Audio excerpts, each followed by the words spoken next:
ही कहाणी आहे 15 वर्षा मुलाची, जो एका गावी तर राहायला होताच, पण कथा ऐकल्यानंतर नक्कीच थरकाप उडेल. पण त्या अगोदर चॅनलला लाईक, सबस्क्राईब करायला विसरू नका. बेल नोटिफिकेशन दाबा. कथा कशी होती मला इंस्टाग्रामवर सांगू शकतात किंवा तुमच्याही कथा मला सांगू शकतात. आयडी आहे तेजस रॉ स्टोरी. रोहन, एक 15 वर्षाचा मुलगा. नुकताच तो 10वीला देखील गेला होता. गावामध्ये इतका हुशार की गावकऱ्यांना तर वाटत होते की किमान हा जिल्ह्यात तरी पहिला येईल. सगळ्यांना त्याच्यावर फार अभिमान होता. तो रोज सायकलने शहरात ते गावामध्ये येत जात करत असे, कारण की शहरामध्ये त्याचे काही ट्युशन्स असायचे. अशीच ती एक रात्र होती. पावसाळ्याचे ते दिवस होते. रोहन अभ्यासामध्ये फार दंग झाला होता आणि शेवटी ट्युशनच्या त्या सरांनी सांगितले, अरे रोहन, बस झाले आता, जा घरी आणि थोडा आरामही कर. हे बघ, तुला पाहून मला इतकी तरी खात्री आहे की तुला चांगले गुण भेटतील. आता बस झालं ना. हे ऐकताच रोहन देखील खुश झाला. रोहनने आपली बॅग बंद केली आणि आपल्या सायकलीवरनं घरी जाऊ लागला. त्याच पावसामध्ये तो हलकासा भिजत देखील होता, पण त्याला त्याची काळजी नव्हती, कारण की त्याच्याकडे फारसे बुक्स नव्हतेच आणि तो तसाच जात होता. पण नंतर त्याला आठवले की त्यांच्याच गावाला जायला एक शॉर्टकट असायचा. हालाकी तिथून कोणी येत जात नसत करत, पण तरीही त्याला तिथून यायला फार आवडायचे. काही काळ तो आपल्या मित्रांबरोबर देखील तिथून आला होता, पण ते सकाळचे. पण इकडची एक आश्चर्याची गोष्ट म्हणजे असे बोलायचे की ही जागा श्रापित आहे आणि इकडून जे कोणी जाईल त्याला कोणती ना कोणती समस्या होतेच.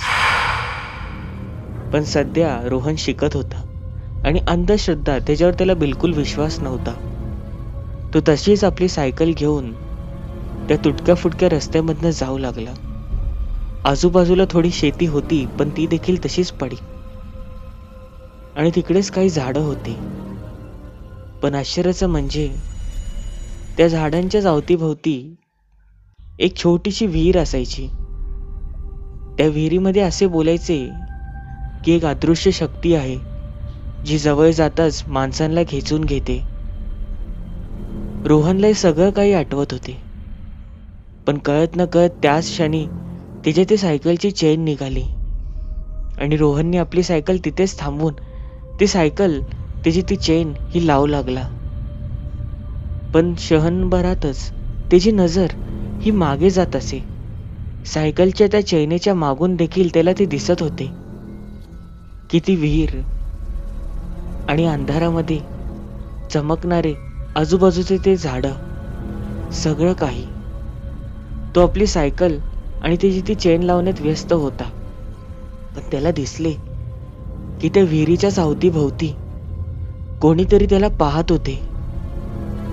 पण पुढचे दृश्य पाहताच रोहनला जणू घाम फुटू लागला, कारण की रोहनने पाहिले की ते जे कोणी होते तिने अक्षरशः पांढरा पोशाख हा झाकला होता. आणि हो, बघता बघता ते थोडे इंच वरती उडू लागले आणि चित्रविचित्र प्रकारे नाचू लागले. ते 1-2 नव्हे तर अक्षरशः 5 ते 6 असल्या प्रकारचे लोक होते. काहींचे तर जणू केसही हवेत आता तरंगू लागले होते. हे सगळं काय आहे हे रोहनने पाहिले आणि त्याच क्षणी त्याची सायकलची ती चेन तशीच ठेवली आणि सायकलला तो घेऊन हा अक्षरशः पळत त्याच्या घरी आला. घरी येताच तो फार घाबरलेला होता. आईने प्रश्न विचारला, पण त्यांना काही सांगितले नाही. त्या दिवशी तो झोपी गेला आणि दुसऱ्या दिवशी आपल्या सरांना सांगितले, पण सर बोलले, तू तिथून गेलास तरी का? आणि हो, ती नक्कीच चोर वगैरे असतील, भूत वगैरे काही नसतात, एक गोष्ट लक्षात ठेव. असेच काही दिवस जात होते, पण एके दिवशी त्यांचे सर देखील आले नव्हते आणि रोहन तसाच अभ्यास करण्यात व्यस्त होता. बघता बघता कधी रात्रीचे 10-10:30 वाजले हे रोहनला देखील कळाले नाही.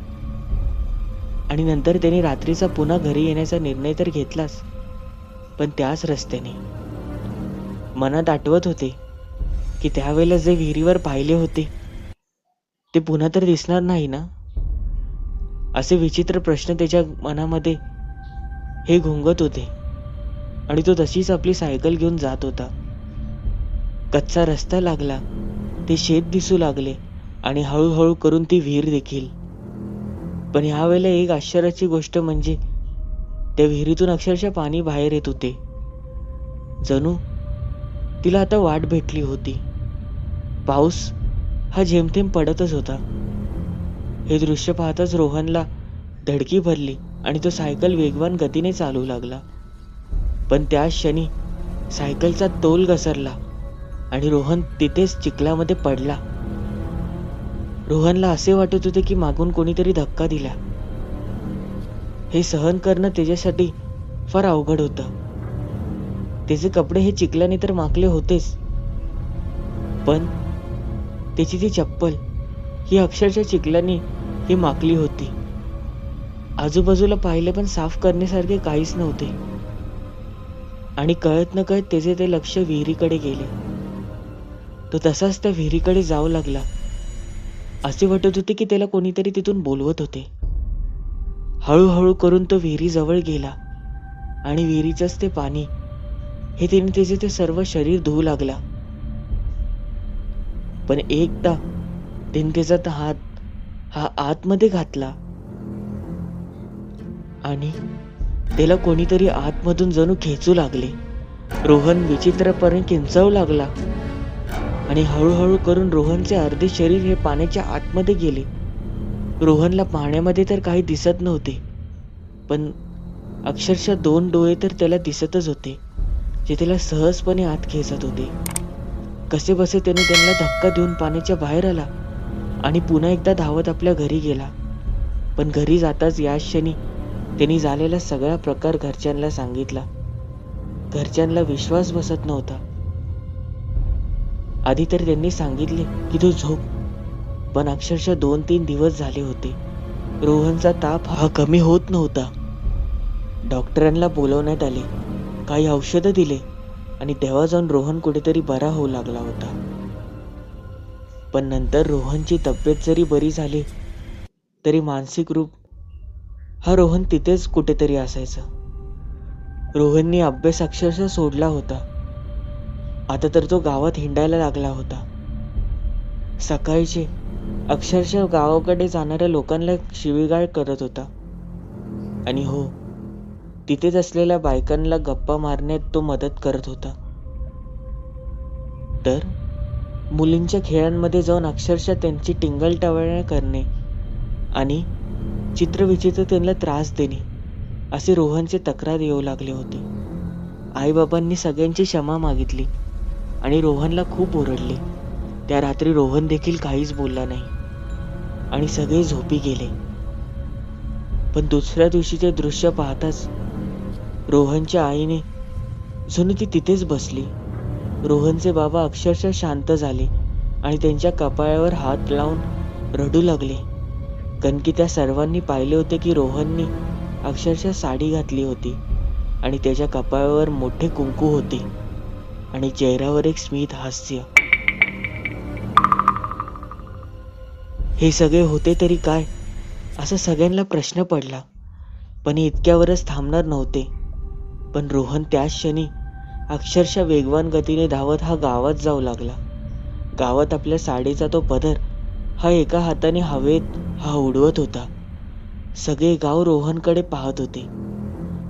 पण रोहनचा आवाज बदलला होता आणि रोहन बोलत होता, मी सुटले, मी सुटले, आता मी मुक्त आहे, मी सुटले. सगळे गाव रोहनला पाहत होते. पण त्या क्षणी रोहनच्या आजीने सांगितले, हे प्रकार काही विचित्रच आहे. तेव्हा मांत्रिकाला बोलवण्यात आले आणि मांत्रिक विचारू लागला की रोहन कुठल्या अशा जागी गेलेला का जिथे आत्म्यांचा वास असतो. कोणालाच काही समजत नव्हते. गावकऱ्यांनी सांगितले की रोहनच्या गुरुजींना विचारून पहा. रोहनच्या गुरुजींना तिकडे बोलवण्यात आले आणि रोहनच्या गुरुजींनी सांगितले की हो, तिकडेच त्या टेकडीवरच्या वाटेकडनं रोहन येत होता. एकदा मी त्याला समजवले की भूत वगैरे काही नसते, पण हे देखील सांगितले की त्या विहिरीजवळ जाऊ नको. आता जर असंच असेल तर कदाचित रोहन त्या विहिरीजवळ गेला असेल. हे ऐकताच ते मांत्रिक देखील शांत झाले आणि ते मांत्रिक बोलले, मी काय मंत्र उपचार तर करणारच आहे त्याच्यावर, पण तुम्ही सर्वांनी त्याच्यावर लक्ष द्या. रोहनला तिथे बोलवण्यात आले आणि रोहन देखील तसाच तिकडे आला. रोहनला सांगितले, तुझे नाव? आणि रोहन बोलला, लक्ष्मीबाई. हे नाव ऐकताच सगळे अक्षरशः शांत झाले. तो मांत्रिक मंत्र बोलायला चालू झाला, पण इकडे रोहनला जणू गावातल्या 10 ते 15 लोकांनी पकडले होते. पण रोहन जणू त्याच्या अंगात 10 हत्तीचे बळ आले होते. तो त्यांना देखील आवरत नव्हता. मांत्रिकाने अक्षरशः तासभर त्याच्यावर मंत्र उपचार केले आणि शेवटी रोहन हा बेशुद्ध झाला. सगळे गावकरी रोहनकडे पाहत होते. काही क्षणातच रोहनला शुद्ध आली, पण रोहन बोलू लागला, अहो काय, मला असं का बांधलंय? सोडा मला, आणि साडी का घातलीये? सगळे गावकरी खुश झाले. सगळ्यांना वाटलं की रोहन हा बरा झालाय. कालांतराने 2-3 दिवस गेले असतील. सगळे आपापल्या कामात तसेच व्यस्त होते. पण एके दिवशी सकाळी रोहनची आई त्याला नाश्ता घेऊन गेली, तर रोहन भिंतीकडे तसाच पाहत होता आणि एका क्रूर आवाजामध्ये बोलत होता, त्या दिवशी तुम्ही मला धोकेबाजांनी पकडलं, पण मी अजून गेलेली नाही. मी तुम्हाला सगळ्यांना मारून टाकणार. रोहनने त्याच क्षणी हातामध्ये एक मोठा सुरा घेतला आणि रोहनच्या आईवर वार करायला आला. पण सुदैवाने तिकडेच त्यावेळेला त्याचे बाबा पोहोचले आणि रोहनच्या हातामध्ये असलेला तो सुरा पकडला. रोहनच्या एका कान शिर वाजवली. रोहन त्याच क्षणी एका ठिकाणी जाऊन पडला. पण रोहनचा राग यावेळेला खूप विचित्र प्रकारे वाढला होता. त्याने त्याच्याजवळ असलेला एक मोठी बॅग उचलली आणि रोहनच्या बाबांवर फेकली. पण कसेबसेच दोघांनी मिळून रोहनला एका खोलीमध्ये बंद केले आणि त्याच क्षणी पुन्हा एकदा मांत्रिकाला बोलवण्यात आले आणि मांत्रिक बोलला, तर ती अजून गेलेली नाहीये. आता करायचं तरी काय? मांत्रिक आठवू लागला. गावातले सगळे पुन्हा एकदा जमले आणि चर्चा झाली. इकडे मांत्रिकाने सांगितले की मी खूप मोठे मंत्र उपचार केले होते, पण त्याचा इथे फरक पडला नाही. आणि मांत्रिकाने एकच उपाय सांगितला की 2 दिवसांनी अमावस्या आहे. गावातल्या एका स्त्रीने जाऊन त्याच विहिरीजवळ बांगड्या, हळद, कुंकू ठेवायचे आणि तिची क्षमा मागून तिथून यायचे. पण हो, हे काम तिची आई नाही करू शकणार, कारण हे फक्त त्या मांत्रिकाला माहित होते. पण इकडे कोणी तयार होत नव्हते आणि मग शेवटी तिची आजी तयार झाली. आजीला सजवण्यात आले, कारण की जर त्या हडळीने ओळखले असते की हे काम तिच्या आजीच करत आहे, तर कदाचित तिने देखील आजीला जिवंत सोडले नसते. त्याचबरोबर बघता बघता 2 दिवस गेले. सगळे गाव चिंतेमध्ये होते आणि मांत्रिकाने सांगितल्याप्रमाणे एका ताटामध्ये साडी, बांगड्या आणि आरतीचे ताट हे सगळे घेऊन आरती निघाली. बघता बघता गावकऱ्यांनी तिला वेशीपर्यंत सोडले आणि पुढचा प्रवास तिला एकटीला करायचा होता. आजीच्या मनामध्ये धडकी भरली होती. त्याचबरोबर तिच्या मनात खूप सारे चित्रविचित्र प्रश्न हे चालत होते. ती तशीच चालत होती आणि बघता बघता ती विहीर दिसू लागली. त्यातून येणारे ते पाणी अक्षरशः खालीपर्यंत हे जमिनीला लागत होते. आजी त्या विहिरीजवळ गेली. त्या विहिरीच्याच असलेल्या त्या दगडांवर ती साडी ठेवली, बांगड्या ठेवल्या आणि आरतीने ओवाळली आणि तिकडेच मोठमोठ्याने क्षमा मागितली. काही चुकलं असेल माझ्या नातवाचं तर त्याला माफ कर. ही साडी बांगड्या घे आणि शांत हो आणि त्याचा पाठला कायमचा सोड. एवढं बोलताच ती हात पाय पडून तिथून मागून निघू लागली. पण त्याच क्षणी निघत असताना मागून एक आवाज आला, आजी. हा आवाज ओळखल्यासारखा होता. कळत न कळत तिची नजर मागे गेली आणि ती रोहनला शोधू लागली. पण मागे असं कोणीच नव्हते. आणि नंतर तिला आठवले की हा एक भास होता. पण त्याहून दृश्य म्हणजे त्या मांत्रिकाने स्पष्टपणे बजावले होते, मागून कोणाचाही आवाज येऊ, तू मागे बघू नकोस. आणि ती तशीच चालत येऊ लागली. मनात आनंद होताच की कदाचित आपण आपल्या नातवाला वाचवले, पण एक भीती देखील आपण मागे देखील पाहिले. पण ती गावामध्ये येताच सगळे अक्षरशः खुश होते, कारण की सगळे बोलत होते, रोहन बरं झालंय. जा, आत्ताच आम्हाला फोन आला होता. ती घरी धावत गेली आणि तिने पाहिले की रोहन अक्षरशः सर्वांशी नीट बोलत होता आणि त्याला मागचे काहीच आठवत नव्हते. सगळं काही खुश होतं. रोहन विचारत होता की झालंय तरी काय, मला कोणी सांगाल का? मांत्रिक देखील हसत होता. पण त्याच क्षणी आजी रोहनच्या जवळ गेली. तिने रोहनच्या गालाला हात लावला. गावामध्ये चर्चा होत होती की आजी असो तर अशी. पण कळत न कळत रोहनचे आईबाबांनी देखील आजीचे आभार मानले. रोहन तिथेच खुर्चीवर बसला होता. आजी तशीच गेली आणि रोहनच्या पायाजवळ आली. रोहनच्या गालावर तिने वरतून हात लावला आणि तशीच मांडीला डोकं टेकवून बसली. सगळ्यांना वाटत होते की खुशीचे आसू आहेत. पण कळत न कळत आजीने आपले डोके हे रोहनच्या त्या मांडीला टेकवले होते. नजरही खाली होती. काही वेळ गेला पण कोणताच प्रतिसाद आजीचा येत नव्हता. म्हणून रोहनच्या बाबांनी आजीला थोडे हात लावले. पण आजी त्याच क्षणी अक्षरशः जमिनीवर कोसळली आणि ते दृश्य पाहून सगळे किंचाळू लागले, कारण की आजीच्या तोंडातून अक्षरशः रक्त येत होते आणि डोळे हे फुटलेले होते, तेही अक्षरशः गावकऱ्यांच्या समोर.